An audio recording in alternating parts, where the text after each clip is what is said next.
Hello everybody and welcome back to another video. Now in today's video we're going to be unboxing yet another part for the $5 Windows 98 PC.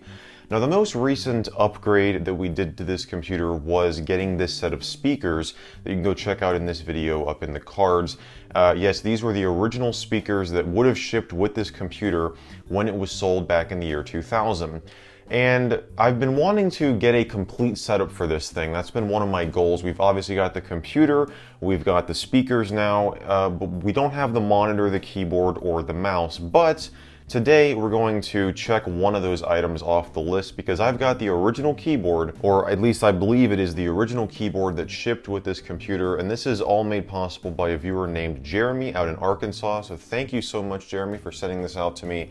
Now you guys, if you've seen any of my 98 PC videos, you'll know that I use this Monorail keyboard, which is a pretty unique keyboard on its own. This was for that Monorail computer, that all-in-one computer that ran Windows 95, and I really would love to get the full computer, but I got this keyboard at a thrift store, believe it or not, for like $3, I think back in like 2012 or 2013. It's been a while, but yes, I still have this and I just use it with the $5 Windows 98 PC because it's a PS2 keyboard and it works great.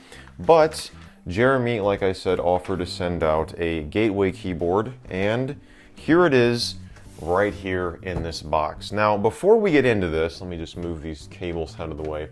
I gotta tell you guys a bit of a story because this package right here has to be the craziest shipment that ever went through the United States Postal Service, like ever. Maybe I'm exaggerating that a bit, but for some reason, like, this was shipped out last month at the beginning of October, and I just got this today, the 2nd of November, and so it's taken like a month to get here, but this was a domestic shipment. Well, what ended up happening was, for some reason, USPS was sending this package between two distribution centers, and one of them was closer to me and one of them was closer to Jeremy, and it just kept getting sent between these two. Like, it should have went from this distribution center to my post office, but it kept going from that back to him, back to the distribution center, back to his distribution center, just back and forth and back and forth.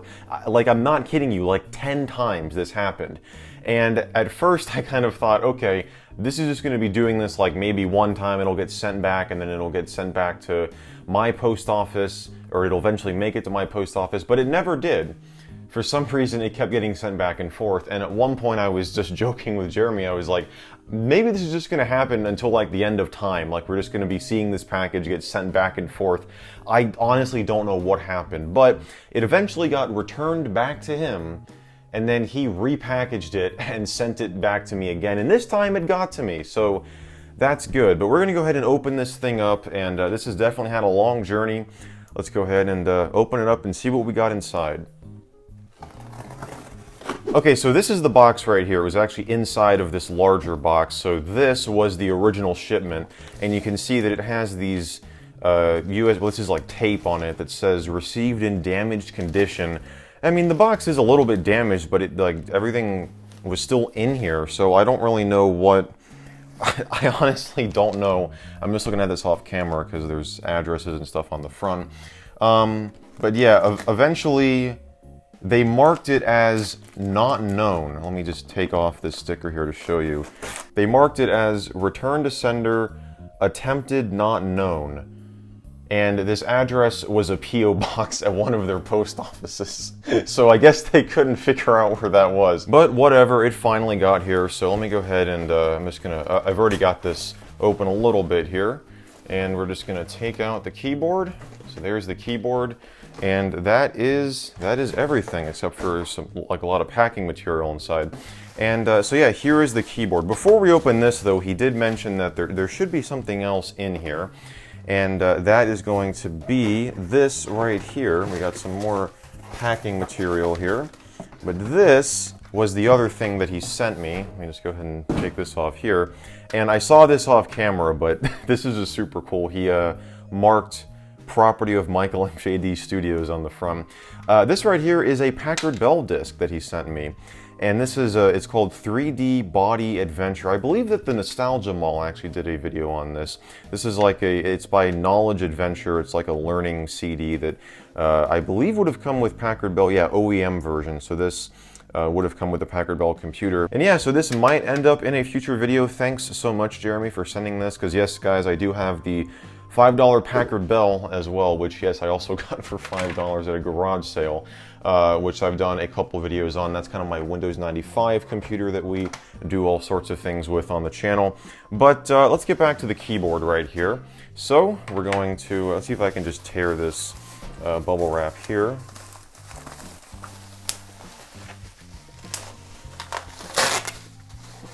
There's a couple layers of bubble wrap in here. So here's one. And here it just looks like it's wrapped from this point here. So we'll just go ahead and unwrap it. So here it is, guys. Now he had mentioned that it is in, there was, I think he actually replaced, let me just take this off of here. He did mention that he replaced the cable here, the end of it, because it was, yeah, you can kind of see here that, yeah, this is a new end here and there's part of the old one. This was actually broken. There was a pin missing, so he got a new pin or just an entire connector there and just put it on for me. So thank you, Jeremy. That's pretty awesome. And yeah, the keyboard, it's in pretty decent shape. There's a little bit of dirt and stuff around it, but that's okay. Not a problem at all. We can definitely clean that. Here's the back of it here. So yeah, there's some marks. There's a little bit of yellowing right here. This thing honestly just needs to be cleaned. Oh, and it is missing one of the feet on the back here, which is also not the end of the world. Alright everybody, so this project ended up being a little bit more involving than I originally anticipated, but that's a good thing because I decided to do a deep clean of this keyboard, make sure that it was really clean.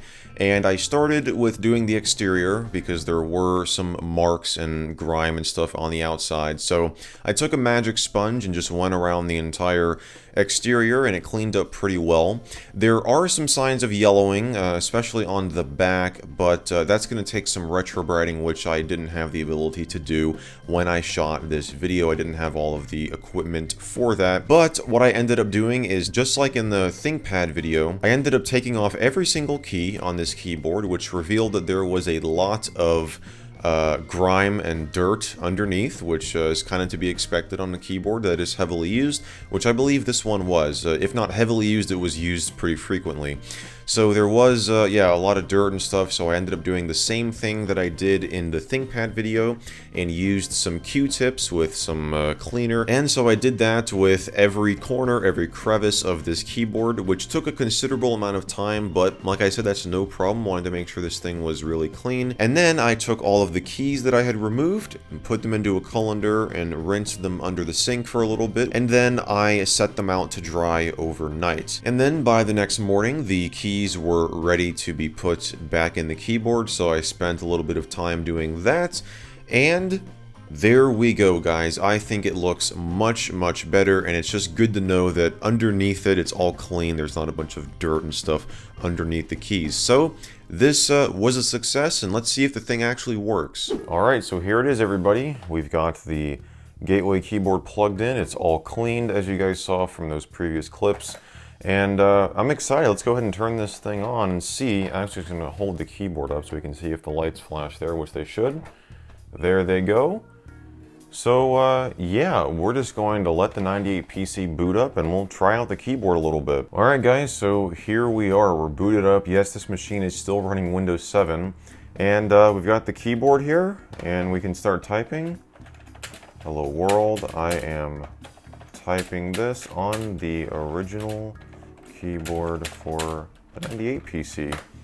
Pretty awesome. So yeah guys, I am really excited because like I mentioned at the beginning of this video, one of my goals with this computer is to get its full original setup, every original component that would have come with this computer when it was sold. And obviously we've got the computer, we've got the original speakers, and now the original keyboard, or at least what I believe is the original keyboard. This is a Gateway keyboard, and it appears to be from the same time period. So this could very well be the original keyboard. And it is actually, according to the back here, it is made by Keytronic. So that's who manufactured this keyboard and just, you know, was branded as a Gateway keyboard. So that just leaves two things. The mouse, obviously, this is an HP mouse, not original.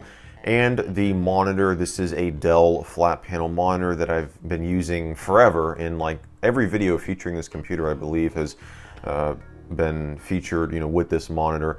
And I've gotten a lot of questions about the model number. So here's the model number. It's the Dell SE177FP. This is a flat panel monitor. That's probably what FP stands for. And yes, this computer is still running Windows 7. I guess I can say what I was trying to do. I've kind of hinted at that I was like working on a super secret project with this computer. And that project was, I was trying to get Among Us to run on the 98 PC. And this has been something that just has not worked like at all. I've tried multiple different operating systems on here. I've tried to run this under, I tried originally running this under Windows 98 with a bunch of compatibility layers. That didn't work. I tried Windows XP, I tried Windows Vista, Windows 7, and the sad reality is this computer does not have a processor with SEE2 support, which is needed to run Among Us, at least as far as I understand. So that is unfortunate. I can show you what happens here. We can try to run this and it will just throw an error up immediately. Well, it usually doesn't do this. It usually shows an error message. But yeah, application was unable to start correctly. And from what I've researched, I believe this is a hardware issue, which I wasn't really expecting much. I was kind of hoping we could get this to work. I even tried under Linux. I tried under Android x86 on this because Among Us is an Android app as well. And nothing worked. So this video may come out at some point, but it would be like, attempting to run Among Us and not like successfully running it. I don't know, maybe I'll be able to get something to work, but this has been a project that I've been working on for multiple days and it's not really yielded us any positive results, but that happens from time to time with these videos. But hopefully you guys have enjoyed this one. This was a total success, and like I said, one step closer to a full original 98 PC setup, which is going to be awesome. Guys, if you enjoyed this video and if you want to see more like it, definitely be sure to give this one a thumbs up and get subscribed down below. Turn on those channel notifications if you haven't already to get notified whenever I upload a new video, which I do multiple times every single week on this channel. And guys, as always, I want to thank you all so much for watching, and I will see you in the next video.